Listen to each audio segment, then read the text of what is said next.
Good afternoon, ladies and gentlemen. My name is Matt Lishper with 1836 Property Management, as always in beautiful downtown Austin, Texas. This video is to go over the 5 top reasons that I think that self-managing landlords are going to be less successful and exit the game quicker than those that hire property management companies. Now, I will say there are some caveats. You have to hire a reputable property management company. In Austin, Texas, there's probably 300 or so people saying they're property managers. Probably about 200 of those are doing it legally. Probably about another 50 of those are doing it reputably. And then there's probably about 10 or so companies that I would think are really leading the charge, depending on how you cut it up. So selection process is a little difficult if you're not in the game, but the good news is that there are people out there that are willing to help you peruse the market and find the best fits, and really reputation speaks for itself. So if you know an agent, if you know several agents, if you look online, really look at the reputation, really look at the years in business and things like that. And I think you'll be fine. Or just give us a call. Hey, even if you don't want to use us, we can refer you to a couple of our friends that are at least good people that run good businesses. And then you can choose for yourself, which is the right fit.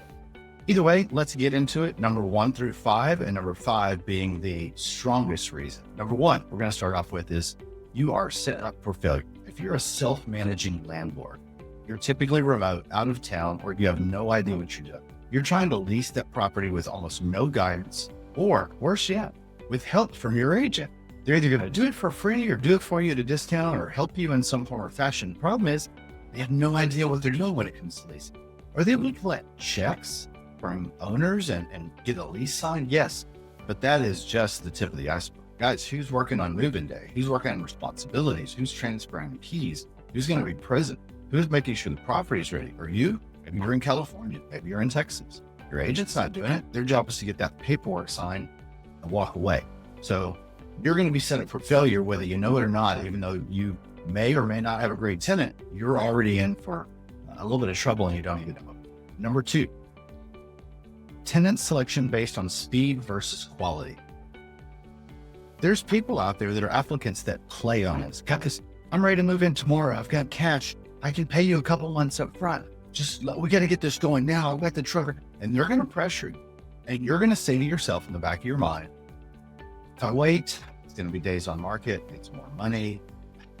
They look good from what I see. I Googled them and I don't see any red flags. And I'm telling you, there's people that are going to prey on you that do that. Speed is a red flag. If they need to move in tomorrow, why do they need to move in tomorrow? Did they just get evicted from a place? Or are they bailing from a place? Are they trying to get you to speed up your process so that you don't catch the red flags?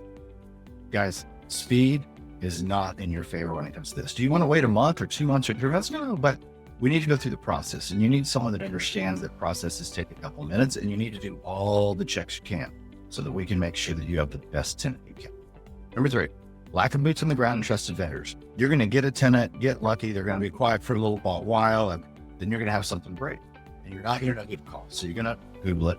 You're going to call somebody, and you're going to wonder if the job's done. Then you're going to start asking for bids, because we even have owners that go, I want 3 bids. And they're typically going to tell you, sure, $129 for a bid. Well, what do you mean? You don't want to give me a free bid? No, I have to send a truck across Austin in rush hour traffic. That's an hour and a half round trip. I have to hire a technician to go out there, materials and machinery. No, if it's not free, and if it is free, then they're going to have to make up for it on the backside.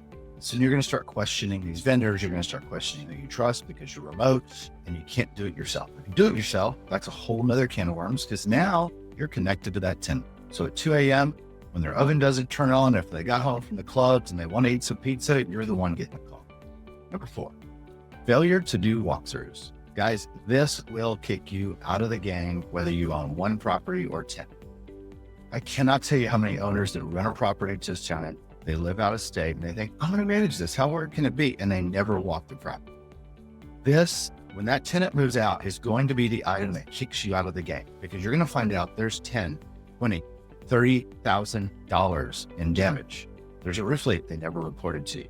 And so you're going to go, well, their renter's insurance covered. Oh, they failed to keep the renter's insurance up because they had it when they moved in, but nobody checked it the next year when they canceled it because they just didn't want to pay for it. Nobody was checking. They literally park a motorcycle in the living room and start working on it, and there's oil everywhere. That has happened. They paint the interior of the house, including the floors and ceiling, black, and don't tell you or ask. but you never walk the property, so you never know. And then when you go to chase them, they just bail and leave town because you didn't get the proper identification, everything from them on the front side, including copies of driver's licenses, Mexican emergency contacts, and cross-reference all this information so you could chase them afterwards. Failing to do walkthroughs will kill you in the investing game. And number 5, biggest reason that self-managing landlords will exit the game faster than those that hire property managers, fear of the unknown. Guys, fear will get you more than reality. But if you're not sure what to do, you're going to be sitting in bed at night going, oh my gosh, I hope this goes well. And at some point in that relationship, things get a little sticky. You're going to say to yourself, if I just gave my money to Wall Street, I can make a decent return. They'll take care of me. It's so easy. I don't have to go through all this heartache and trouble and worry. I don't know if you guys have seen Wolf of Wall Street, but Wall Street does make you money. It can also make your money disappear. So there's positives and negatives to all of it. Real estate is a real asset that lives in the world that's backed by insurance, but it requires maintenance. Stock markets, you don't just jump in and say, give me some, and then go home and you make money. There's a complex system at play and everybody gets fees off. So everything is a little complex. There's a reason for all these investments and why they exist. Some more liquid, some less liquid, and they all help diversify your portfolio, whether it's gold or stocks or real estate or anything else, and other businesses. But make sure that you hire professionals. You hope that if you hire a stockbroker or someone to advise you, that they're giving you good advice and you can track that over time. Same thing with real estate investments. 1836 is one of the only companies that can actually give you real-time performance results that you can access anytime on your property to see how well it's doing. And we can benchmark that to see if there's a problem on the entrance to purchasing this property. Maybe it was too high of a property, too expensive. Maybe it was in a different neighborhood. I don't know, but we can evaluate those things. So let us know if we can support you in Austin, Texas with real estate investing. We'll be here for you today and tomorrow. Find us online at 1836propertymanagement.com. See you soon.